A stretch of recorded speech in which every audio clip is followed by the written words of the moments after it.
Olá, seja bem-vindo de volta às nossas aulas de grego intermediário aqui da Escola Charles Spurgeon Online. Eu sou o professor Felipe Prestes. Nós estamos na nossa quinta aula aqui desse módulo tratando sobre o infinitivo. Na última aula nós começamos já a tratar sobre questões mais ambíguas, possivelmente ambíguas, que possam existir ali com relação ao sujeito do infinitivo sendo um acusativo. Lembra que quando nós tratamos sobre o nominativo, precisamos lembrar sobre essa parte do nominativo, que ele tem, na verdade, duas funções básicas, dentro do grego. São as funções de sujeito, ou seja, aquele que pratica a ação, e também ele pode ser o predicativo do sujeito, que é quando ele está ligado a um verbo de ligação. Então, ele é estudioso. Uma frase. Aqui nós temos o sujeito, ele, certo? Ele é o sujeito, por quê? Porque é ele quem pratica a ação de ser um estudioso, ok? O é o verbo de ligação, então nós temos aqui um sujeito, um verbo de ligação, e nós temos então aqui estudioso sendo o predicativo do sujeito, ok? É assim que funciona no português. E nós sabemos quem é o sujeito e o predicativo do sujeito, porque no português o sujeito vem antes do predicativo do sujeito. É assim que funciona a ordem canônica, a ordem que nós esperamos. Na ordem das palavras no português, indica a função que essas palavras assumem dentro da frase. Contudo, quando a gente vai para o grego, você já sabe que a ordem das palavras não é tão significante assim como é no português. Especialmente porque, neste caso, como nós temos em português um sujeito e um predicativo do sujeito na mesma frase, se isso estivesse no grego, isso estaria no nominativo, a palavra ele estaria no nominativo e estudioso estaria no nominativo. E então, como é que eu saberia quem era sujeito e predicativo do sujeito, se no grego quem vem antes ou depois do não faz muita diferença? Isso dependeria de, então, algumas regras que nós precisaríamos entender para descobrir quem é o sujeito e quem é o predicativo do sujeito. Uma regra, qual seria, que, como a gente estudou quando nós estávamos trabalhando a parte do infinitivo? Uma das regras era que se fosse um pronome, então esse pronome seria o sujeito. Uma outra regra, para você lembrar, seria quando, por exemplo, fosse um nome próprio. Uma outra regra também é quando tivesse um artigo, fosse articular. 3 regras que a gente estudou naquela época, quando estávamos naquelas aulas sobre o nominativo, nas aulas sobre o nominativo. Então, pronome, nome próprio ou articular. Sendo um desses 3 pontos aí, provavelmente isso se trata do sujeito, certo? Neste caso aqui, por exemplo, no português, se nós tivéssemos autós, melhor dizendo aqui em grego, autós, que é um pronome, que significa ele, nós saberíamos que isso aqui seria o sujeito. Por quê? Porque o sujeito é aquele que é um pronome. Então, nesse sentido, nós teríamos esse autós aqui como sendo o sujeito dessa oração. Ele é estudioso, que estaria no grego, caso os dois estivessem, então, no nominativo. Muito bem. Trabalhamos sobre isso. Aí, agora, a gente está no acusativo como sujeito do infinitivo. Ora, mas o que tem a ver o acusativo com o nominativo nesse sentido? Porque nós estamos procurando o sujeito de um verbo, no caso, no infinitivo. E o que acontece? Algumas vezes nós teremos o verbo no infinitivo, e aí nós teremos um acusativo e um outro acusativo. Sendo que nós precisamos saber qual desses 2 acusativos está funcionando, neste caso, como um sujeito. E então, como é que a gente vai resolver essa ambiguidade, Porque a gente tem 2 possibilidades aí. A palavra 1 pode ser o sujeito ou a palavra 2 pode ser o sujeito, já que ambas estão no acusativo. Como se resolver essa questão? Bom, a gente resolve isso justamente procurando seguir as regras que foram apresentadas a nós quando nós estávamos lá trabalhando o nominativo, beleza? Então, pronome, nome próprio ou articular são elementos que indicam se isso é sujeito da frase ou não, ok? Muito bem, ou seja, as regras para o nominativo não tirar a dúvida sobre quem é sujeito e quem é predicativo do sujeito são regras que se aplicam também à questão do acusativo como sujeito do verbo no infinitivo. Tendo dado esse background aí para a gente, né, para recordar você, já que quando a gente estava estudando isso no nominativo, isso era uma novidade, né? Era quando a gente estava trabalhando primeiramente as questões do nominativo. Agora nós estamos no acusativo, então se você segue o curso aula após aula, aqui nós já tratamos dessa questão, mas isso é necessário porque justamente os próximos slides serão justamente baseados nessa regra aqui do nominativo. Então são algumas aulas, né, que já passaram até a aula 5 deste módulo de acusativo, por isso mesmo a gente precisa fazer esse background aí para lhe ajudar. Muito bem, explicado esse ponto, podemos ir então para as ilustrações, como nós já começamos inclusive na última aula. Vamos aqui para Atos 28:6. Aqui em Atos 28:6 nós temos o seguinte texto: Hoide procedokon auton melen piprasthai e catapipten afno necron epi poli de auton prosdokonton kai theorunton meden atopon eis auton ginomenon metabalomenoi elegon auton einai theon. Então o texto de Atos 28:6, mas eles esperavam que ele viesse a inchar ou a cair morto de repente, mas depois de muito esperar, vendo que nenhum mal lhe sucedia, mudando de parecer, diziam ser ele um Deus. Então vamos ver aqui a tradução, né? Hoide, que significa, vamos aqui em amarelo, hoide, o de seria o mas e o roi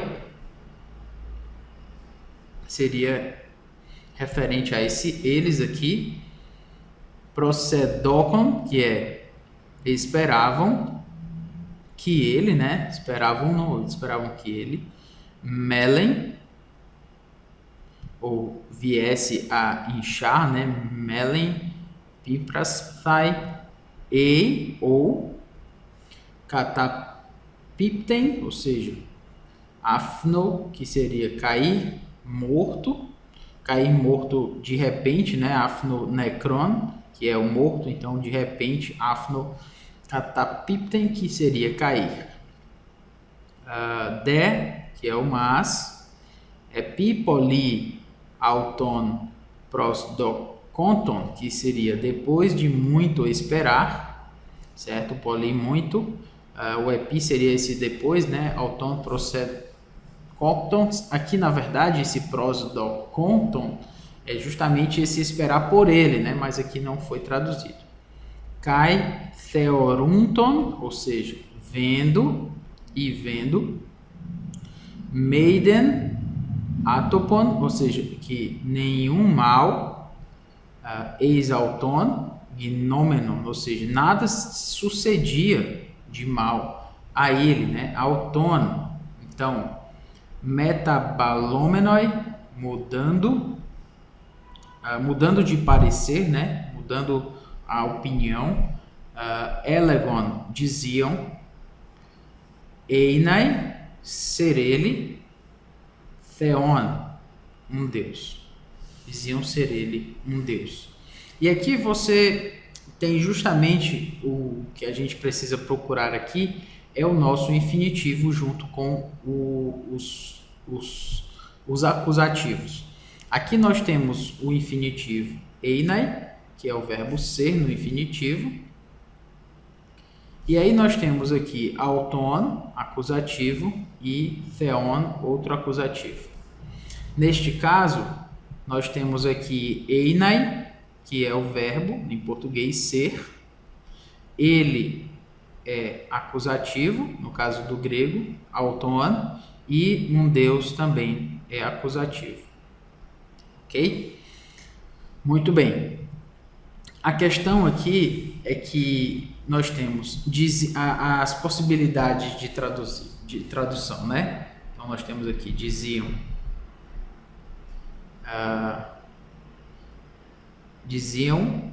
que ele era um Deus,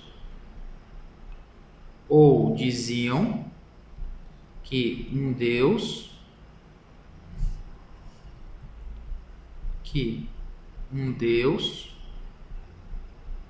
era ele.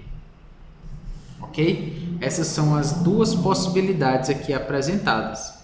Ok? Diziam que ele era um Deus, ou diziam que um Deus era ele. Qual a diferença, né? Qual é a diferença entre dizer que ele era um Deus e dizer que um Deus era ele? A diferença está exatamente na ênfase que está se colocando. Essas pessoas diziam que ele era um Deus, ou seja, olhavam para ele e diziam assim, esse é um Deus. Essa pessoa é um referencial justamente para que a gente diga que ele é um Deus. Diziam que essa pessoa é um Deus. Já na outra possibilidade, nós teríamos, diziam que um Deus era ele, ou seja, diziam que se existe um Deus, uma forma de Deus, é essa pessoa aí. São duas formas um pouquinho sutis de diferenciar, mas sim existe diferenciação, existe uma diferença entre elas. Como resolver esse problema? Exatamente porque a gente precisa resolver, porque aqui a gente tem o ele, e esse ele seria o sujeito, e o sujeito dessa oração diziam o quê? Que ele era um Deus. Então, ele era um Deus é o sujeito dessa oração. Ele é o sujeito dessa oração, ele era um Deus. E no caso aqui diziam que um Deus era ele, no caso um Deus, no caso aqui theon, né? Seria então o sujeito, e o auton é que seria o nosso predicativo do sujeito. Então, quem é sujeito e quem é predicativo do sujeito aí? Como é que a gente pode resolver isso? A lembrança que de Daniel Wallace é, perceba que auton é pronome e por isso deve ser considerado o sujeito e não theon. Como assim? O que tem a ver esse pronome? Lembra da última regra que a gente colocou, em que o pronome ele era uma forma da gente perceber se aquilo era sujeito ou predicativo do sujeito? Então, auton é sujeito dessa oração, por quê? Porque ele é um pronome. Sendo um pronome, essa ambiguidade é resolvida, já que auton, sendo um pronome, é o sujeito e não theon, que não é nem articular, nem é nome próprio, que Deus não é nome próprio, né, nesse sentido, e também não é um pronome. Deus não é um pronome. Então, tendo resolvido esse ponto, auton é que será o sujeito, porque ele é pronome, ok? Lembrando também que existe uma regra de hierarquia entre essas regras aí, né? Entre ser pronome, nome próprio e ser pronome, nome próprio, e o terceiro ser articular, né? Como eu falei. Então, existe uma ordem também para a gente poder saber, mas enfim, sendo um pronome, ele será então o sujeito dessa oração. Beleza? Muito bem. Vamos aqui então para o nosso próximo slide. Diaparatribai, diephtharmenon, anthropon ton nun kai apesteremenon tes aletheias, nomizonton porismon einai ten Eusebian, que é 1 Timóteo 6,5. Nós temos altercações sem fim por homens cuja mente é pervertida e privados da verdade, supondo que a piedade é fonte de lucro. Então vamos aqui traduzir, certo? Então, diaparatribai, diethamenon, ou seja, altercações sem fim. Anthropon, que é por homens. Ton nun, ou seja, cuja mente cai, não necessariamente traduzido aqui, né? Mas esse, na verdade aqui, esse dietharmenon, que é o homens cuja mente é pervertida, né? Então, homens de mente pervertida, cai apesteremenon, ou seja, privados, tes aletheias, da verdade, ou seja, sem a verdade. Nomizonton, eles supunham, né? Supondo. Porismon é fonte de lucro. E eusebeian é piedade. Einai é ser, o verbo é aqui, certo? Então eles criam que a piedade, supunham que a piedade seria uma fonte de lucro. E então o que nós temos aqui? Nós temos um verbo, o verbo ser, einai, no infinitivo, e nós temos porismon, fonte de lucro, e eusebeian, ten eusebeian, melhor dizendo, os dois estão no acusativo, como você vê aí, né? Terminando em i, justamente aqui com o artigo também. E nesse sentido, nós temos aqui, nós temos fonte de lucro, acusativo no grego, é o verbo, e piedade, né? Eusebeian, a piedade, sendo o outro acusativo. O que nós temos então? Acusativo, verbo de ligação, né, no caso, e outro acusativo. Então eu preciso saber quem é o sujeito dessa oração. Por quê? Porque nós temos dois acusativos e um infinitivo. Quem desses aí é sujeito, quem desses aí é predicativo do sujeito. Vamos para a ordem. E uma das ordens, uma das regras que a gente tem é justamente tentar entender quem é que é artigo aí, quem é que tem um artigo, quem é articular. E perceba que ten eusebeian tem um artigo. O artigo ten é o artigo aqui feminino, inclusive, né? Eusebeian é uma palavra feminina, então ten eusebeian é o artigo justamente na sua forma acusativa, no seu caso acusativo. Então, se a gente tem um artigo e porismon não tem artigo, então, pela regra, eusebeian é que será o sujeito e não porismon, fonte de lucro. Então, a tradução será realmente como nós temos aqui. A piedade é uma fonte de lucro, ou seja, essas pessoas supunham, elas criam, elas pensavam, achavam que a piedade era uma fonte de lucro, que a piedade é fonte de lucro, que então a piedade é o sujeito e fonte de lucro é o predicativo do sujeito. O contrário seria, essas pessoas pensam que se existe uma fonte de lucro, isso é a piedade. Essa seria uma forma de dizer caso fonte de lucro, porismon, fosse o sujeito. Mas como o porismon não é o sujeito, já que nós temos ten eusebeian com um artigo, então a tradução é essa mesmo. Elas supunham, supondo que a piedade sujeito é fonte de lucro predicativo do sujeito. Tendo colocado esse ponto, vamos aqui para o próximo texto.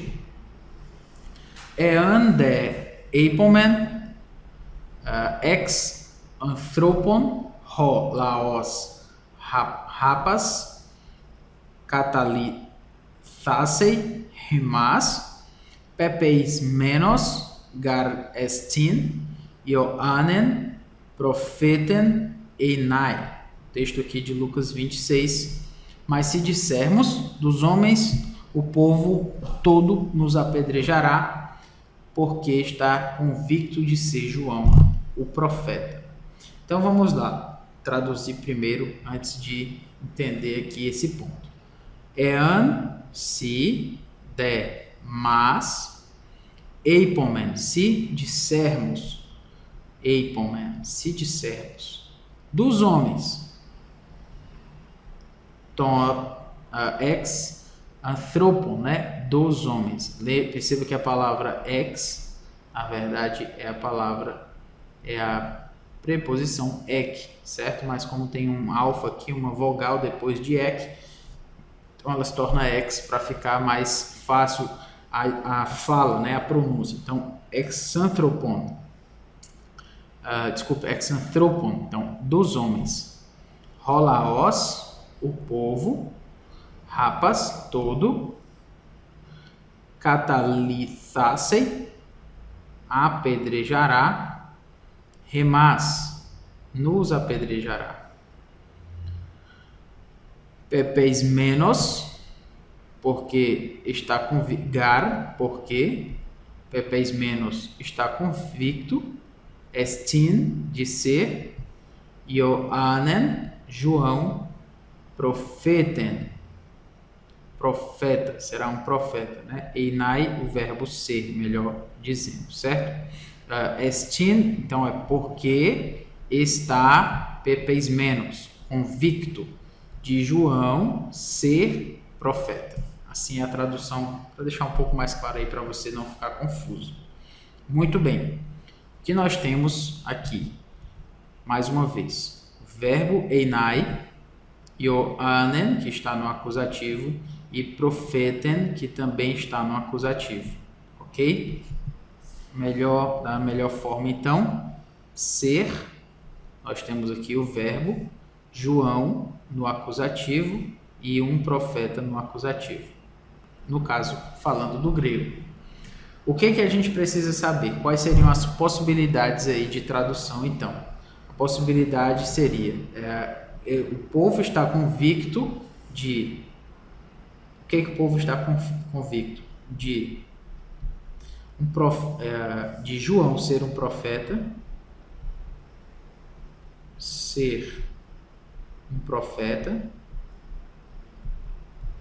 ou a outra tradução, caso o profeta fosse o sujeito, de um profeta ser João.